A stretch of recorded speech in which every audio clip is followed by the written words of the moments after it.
Assalamualaikum warahmatullahi wabarakatuh. Kami dari kelompok 8. Di sini kami akan menjelaskan materi tentang menjelaskan pendekatan saintifik dalam pembelajaran tematik terpadu IPS SDMI. Untuk materi yang pertama, saya akan menjelaskan pengertian pendekatan saintifik. Pendekatan adalah konsep dasar yang mewadai, menginspirasi, menguatkan, dan melatari pemikiran tentang bagaimana metode pembelajaran diterapkan berdasarkan teori tertentu. Pendekatan saintifik dimaksudkan untuk memberikan pemahaman kepada peserta didik dalam mengenal, memahami, dan berbagai materi menggunakan pendekatan ilmiah. Jadi, informasi bisa berasal dari mana saja, kapan saja, dan tidak bergantung pada informasi dari guru saja. Dengan demikian, pembelajaran dengan pendekatan saintifik adalah proses pembelajaran yang dirancang sedemikian rupa agar peserta didik secara aktif mengkonstruk konsep, hukum atau prinsip melalui tahapan-tahapan mengamati, merumuskan masalah, mengajukan atau merumuskan hipotesis, mengumpulkan data dengan berbagai teknik, menganalisis data, menarik kesimpulan, dan mengkomunikasikan konsep, hukum atau prinsip yang ditemukan. Yang kedua yaitu tujuan pembelajaran dengan pendekatan saintifik. Di sini tujuannya ada 6 poin. Yang pertama yaitu untuk meningkatkan kemampuan intelek, khususnya kemampuan berpikir tingkat tinggi siswa.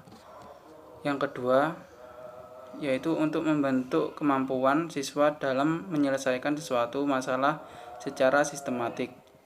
Yang ketiga, terciptanya kondisi pembelajaran di mana siswa merasa bahwa belajar itu merupakan suatu kebutuhan. Yang keempat yaitu diperolehnya hasil belajar yang tinggi. Yang kelima, untuk melatih siswa dalam mengkomunikasikan ide-ide, khususnya dalam menulis artikel ilmiah. Yang keenam yaitu untuk mengembangkan karakter siswa.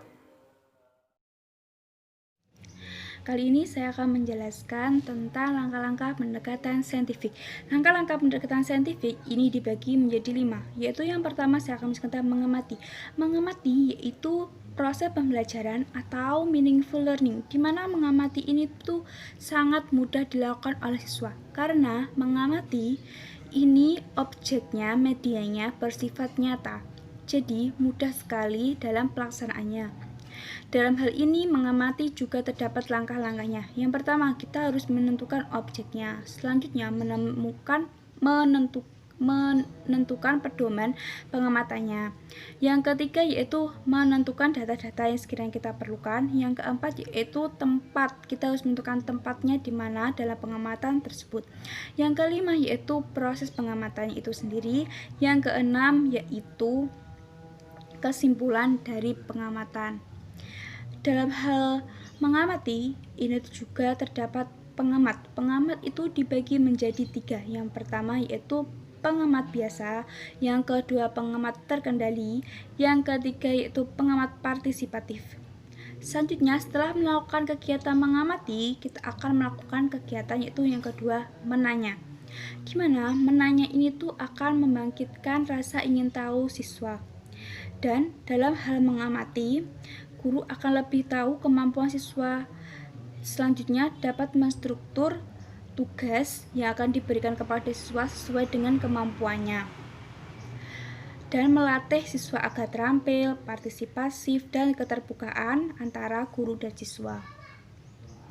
Selanjutnya setelah melakukan menanya, akan melakukan mengeksperimen atau mencoba. Dalam mengeksperimen atau mencoba ini tidak semua mata pelajaran bisa dilakukan dengan mengeksperimen dan mencoba. Hanya mata pelajaran tertentu yang bisa dilakukan dengan mengeksperimen dan mencoba. Jadi, dalam mengeksperimen dan mencoba ini akan melatih kerjasama antara siswa satu dengan siswa yang lain. Yang kedua, akan lebih mudah dalam mengingat, karena suatu hal yang dipraktekkan, yang di eksperimen dengan mencoba itu akan lebih mudah diserap oleh otak. Dan selanjutnya siswa akan lebih aktif. Setelah melakukan pengeksperimen atau mencoba, akan melakukan mengasosiasi atau menalar, di mana siswa itu akan mengumpulkan informasi-informasi yang mereka dapatkan itu dikumpulkan dalam pikiran mereka. Jadi, mereka mendapatkan informasi dari A, B, C, D, dan seterusnya itu akan dikumpulkan dalam pikiran mereka dan akan mereka sampaikan kumpulan informasi itu dengan menalar. Yang terakhir yaitu yang kelima yaitu mengomunikasi, di mana mengomunikasi itu harus bisa berkomunikasi yang baik antara guru dengan siswa satu dengan siswa lainnya. Jadi dengan adanya komunikasi ini tuh seorang siswa dan guru bisa mengumpulkan informasi.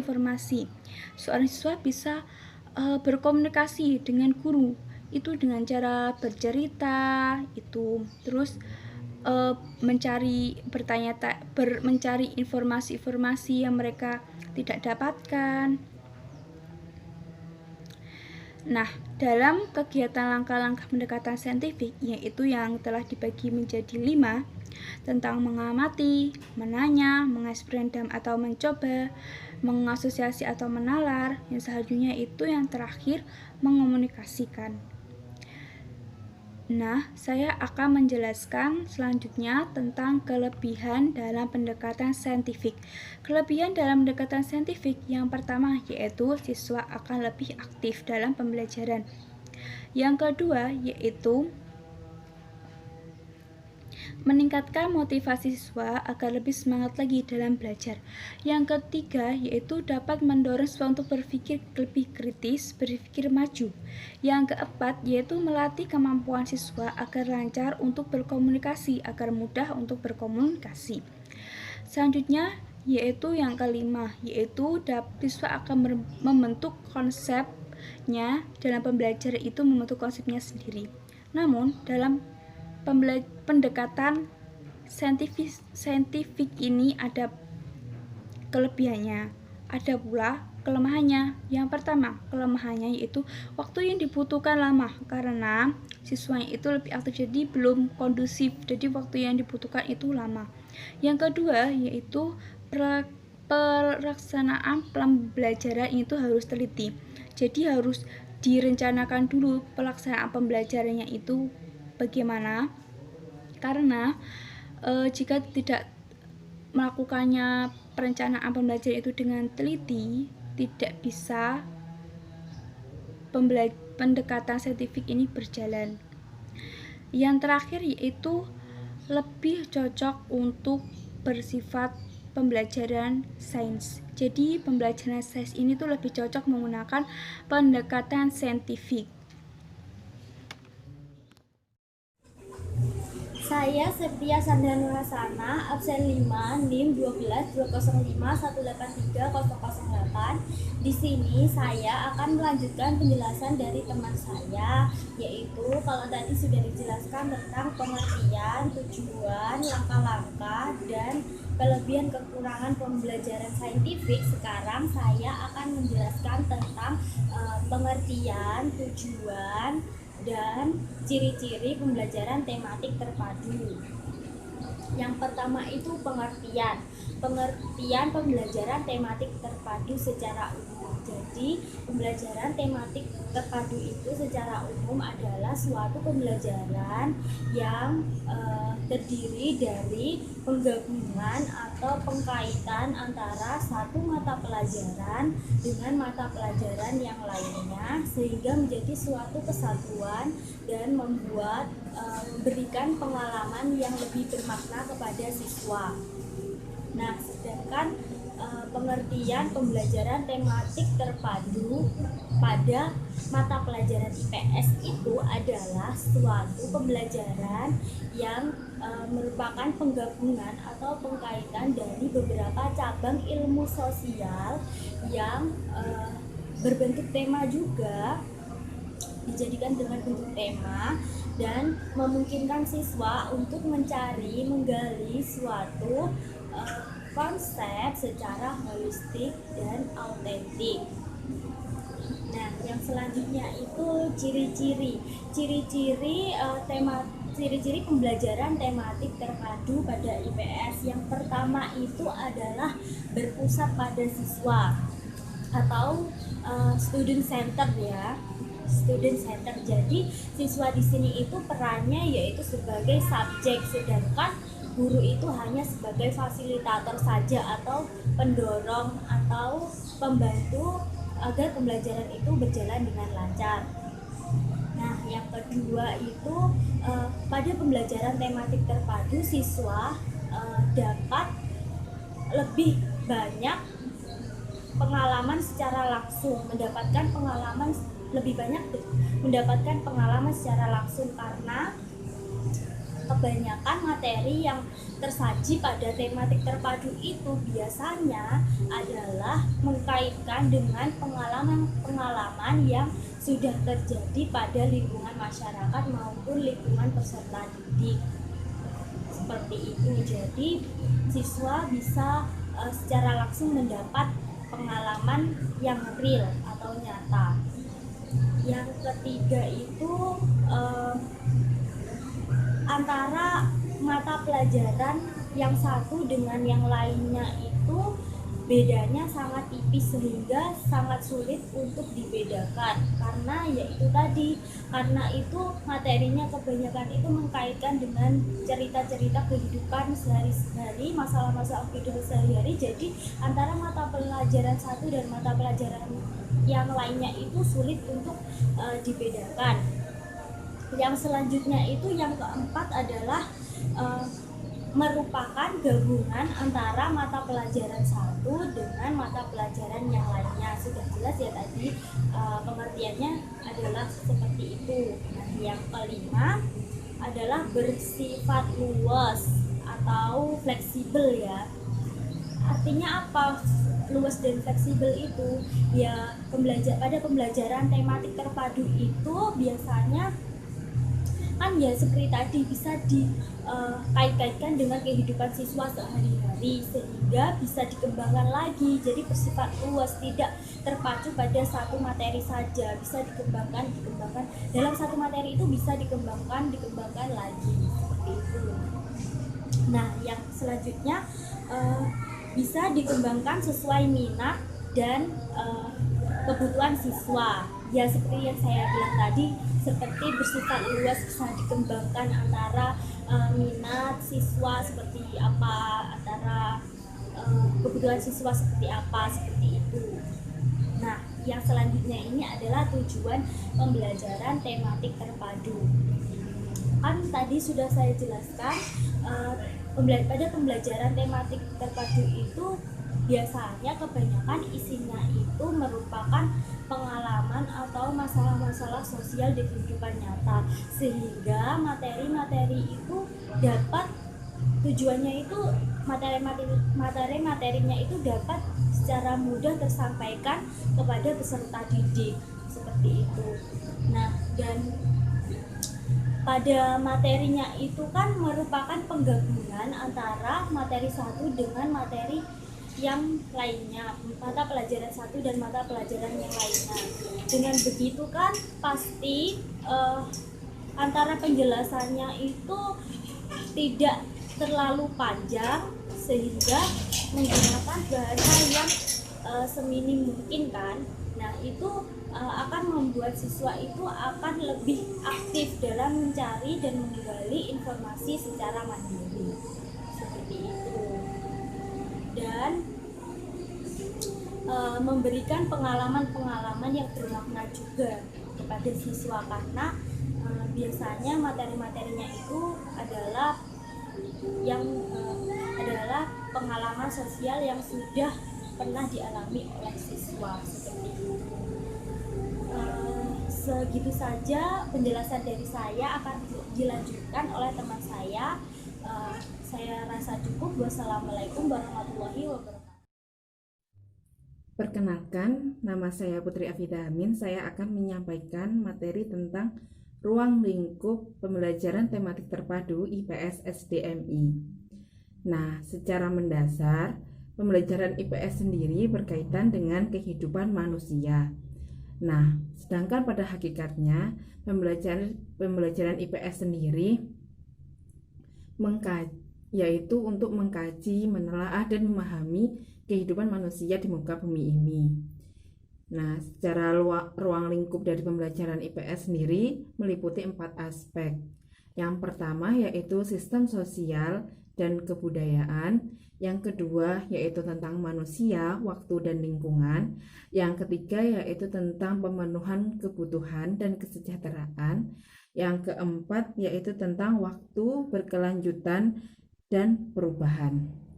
Nah, jadi dapat kita tarik kesimpulan bahwasanya ruang lingkup dari pembelajaran tematik terpadu IPS SDMI ini berkaitan dengan kehidupan siswa sehari-hari, di mana siswa dididik untuk menjadi individu yang peka terhadap masalah lingkungan dan mampu untuk mencari solusi dalam menyelesaikannya. Untuk selanjutnya, materinya yaitu tentang esensi pendekatan saintifik dalam pembelajaran tematik terpadu IPS SD atau MI. Nah, esensi pendekatan saintifik ini terdapat 4 aspek. Yang pertama yaitu mengenai pendekatan saintifik ini merujuk kepada teknik investigasi atas sesuatu fenomena atau gejala, memperoleh pengetahuan baru atau mengoreksi pengetahuan dan memadukan pengetahuan yang sudah dimiliki oleh siswa. Yang kedua yaitu pendekatan ini mengedepankan penalaran induktif. Yang ketiga, pendekatan ini berbasis bukti-bukti dari objek yang didapat dari observasi empiris dan terukur dengan prinsip-prinsip penalaran spesifik. Yang keempat yaitu memuat serangkaian aktivitas pengumpulan data, kemudian pengolahan, kemudian formulasi, dan menguji hipotesis. Jadi, pendekatan saintifik ini dalam pembelajaran tematik terpadu IPS SD atau MI ini mengedepankan kepada pembelajaran dengan proses ilmiah, sehingga siswa dapat belajar mulai dari pengumpulan data hingga menguji hipotesis dari data tersebut. Nah, selanjutnya yaitu tentang studi kasus. Nah, permasalahan yang terjadi mengenai pembelajaran IPS di tingkat sekolah dasar terjadi di beberapa sekolah dasar. Salah satunya yaitu di SDN Negeri 1 Gapura Timur 1 Sumeneb, di mana dalam wawancara terbuka salah satu guru kelas menyatakan bahwa pembelajaran IPS di sekolah dasar tersebut hanya terjadi satu arah saja, di mana siswa hanya diminta untuk membaca dan mengerjakan soal-soal yang terdapat dalam buku pegangan siswa atau yang biasa disebut dengan LKS atau lembar kerja siswa. Di sini pembelajaran IPS hanya terjadi satu arah saja, sehingga nilai hasil pembelajaran IPS sendiri jauh dari keinginan atau dari standar yang ditetapkan oleh pemerintah. Nah, dalam pembelajaran ini seharusnya sekolah dasar tersebut menerapkan pembelajaran tematik terpadu pembelajaran IPS, yaitu dengan menggunakan metode pendekatan saintifik, di mana dalam metode ini siswa tidak hanya diajarkan untuk mengerjakan soal saja, melainkan juga untuk memecahkan permasalahan yang terjadi di kehidupan kesehariannya, sehingga siswa lebih siap dalam terjun ke dalam masyarakat. Sekian, terima kasih. Demikian tadi adalah presentasi dari kelompok kami. Jika ada kurang lebihnya, kami mohon maaf. Wassalamualaikum warahmatullahi wabarakatuh.